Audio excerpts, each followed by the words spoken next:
Hey up, welcome back. Now, how to train and practice feints. There you go. Right, let me tell you what we used to do, what we used to teach people to do, was that we'd pick a series of feints and we'd use those as part of a warm-up and training, drilling and practice all together, because I believe in sport-specific type warm-ups and things like that. So, we pick some feints. So let's say, for argument's sake, I'll show you slow and bad and big, much bigger than you would do it, so you get an idea of what I'm talking about. The whole point of a feint is to make it subtle, and we'll go on to that later. But, so think of it as rounds, and you do a whole round of these. So foot feint. So you're stepping in to let the opponent think that you're on the way. So you're moving around, doing your shadows, and your foot feint, You're moving around, foot feint. Now, I'm not moving around in here because I want to be towards the camera. So you might do it in an open space in the ring or open area and do it that way. And also, I used to like people to do it with the bag, because you can pretend, visualize, that the bag is your training partner, your drilling partner, your sparring partner, your opponent. So you start at a distance, you're working your way around, and you foot feint. You move around your opponent, you foot feint. You keep everything else how it should be, foot feint. And you do a whole round of foot feints. Then you pick another feint. Let's say it's a shoulder. So I'm exaggerating. You do the shoulder feint. I'll leave everything else out so you can see exactly what I mean. The shoulder feint. And it becomes subtle and everything else. We'll explain about all of that later. So again, on the bag, you move around. Little shoulder feints. Moving around. Do a whole round just of shoulder feints.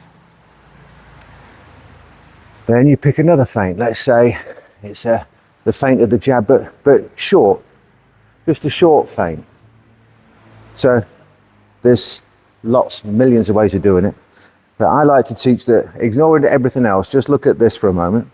Everything else is wrong. It's just this. So you've got a short feint, a medium feint, and a long feint, basically. So you'd mix those up in a round of jab feints.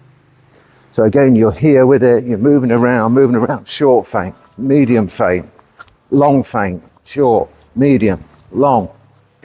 And you mix those up and do a round of feints that way.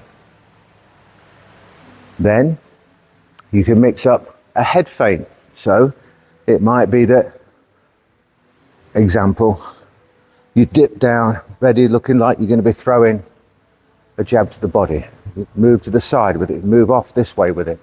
So again, you do a round of head feints. It's here with it. Moving in, moving out, moving around the bag and everything else. Then you might do a round of hip feints. Again, exaggerated so you can see what I mean. Everything else wrong so you can just see this. So you exaggerate the movement of your hip to start with. I apologise in advance for any background noise.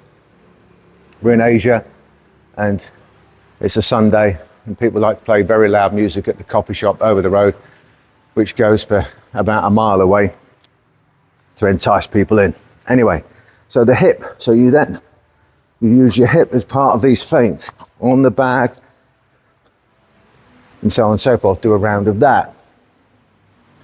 And then once you're doing a round of 4, 5, 6 different types of feints, we'll mix in a couple of rounds where you just mix them up. You can add feints together in whatever way you please. Now, the only limit, like I keep saying with feints, is your imagination, the ability, and the situation. And the big caveat in there that I keep saying, people don't take any notice of, don't pass up a punch in the face for a feint. If you can smack them one, smack them one. Feints are there for a reason, okay? They're there for a reason and they should be used and utilised intelligently. So how do we spot feints? How do we work out when to do them and how to do them and etc.? Well, in your training, when you're building your skills and you're doing proper drills to build those skills, you should be watching your training partners, watching your sparring partners, watching opponents for tells. Now, it may be in a fight that they're giving you a tell, but let's ignore that for one moment and look at training and drilling.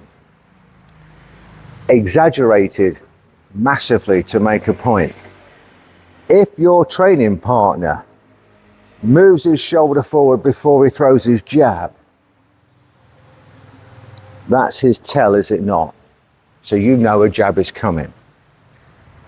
So if he can't get out of that habit for whatever reason, his best feint, is it not, is to feint with the shoulder and then throw something else. So you would work together to help spot these tells and spot and work out how and when to use feints. Now, if you're drilling correctly, you'll be correcting these tells on each other and only use them as and when you want to use them. So that's a whole different story. So there's that as a way of drilling. That's very, very important. And you do that in your training drills. You do it in watching the mirror, watching yourself when you're doing shadows, video yourself, see what happens, see what tells you give away. If your coach isn't spotting them, you spot them, and then find a way to utilize those as a feint if you can't get out of, let's call it, a bad habit at the moment. Ideally, there'll be never a tell, but that's not going to happen. Okay, there's always going to be a tell at some stage somewhere. All right, so you'll do that. So you've got to the stage now whereby you can spot tells and you can react to them and turn them to your advantage. A case in point, years and years ago, one of my guys, and he couldn't get out of the habit for a long time, he would dip his shoulder before he threw his left hook. So he had a good jab cross, but he would always dip that shoulder. So whenever we sparred and I see that shoulder drop, I knew just to move off. And when his shoulder dropped, I would jab him in this shoulder if I couldn't get to the head or whatever, or even just push that shoulder. Off balance, couldn't throw his hook. So it was very rare he'd catch me with a left hook because of that tell. He later on, through instruction from me, knew that when he dropped that, I knew the left hook was coming. So he learned to drop that and then throw the backhand over the top. Which caught me a few times, got to tell you. So these sort of things are things that you've got to learn, train, drill, and understand. You've got to be watching all the time. You've got to be understanding all the time. And you've got to be working things out all the time. And if you're not growing. You're not developing, you're not improving.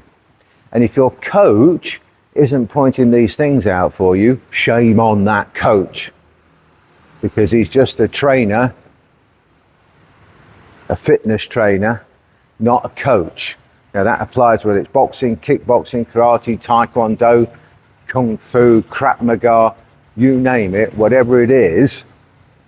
If your coach, your instructor, your sifu, your sensei, whatever, isn't helping you develop and improve and pointing out all these different aspects, then they're not coaching, they're not teaching. They're just a fitness trainer. Okay? So, take your feints, work them out, work them in rounds, use them as a great warm-up tool, and then work out what you can throw after those feints. Work out what sort of punches you like to throw, what sort of combinations you like to throw with or without those different feints, and work out how and when you can apply them, if indeed you should apply them. Alrighty? Anyway, train it, drill it, enjoy. Oh, hey, don't forget to subscribe, or rather remember to subscribe, all right? Because I think it's like 80, 90% of the people who watch it don't even get on with it, subscribe. Anyway, let us know how you get on. I'll catch you on the next one.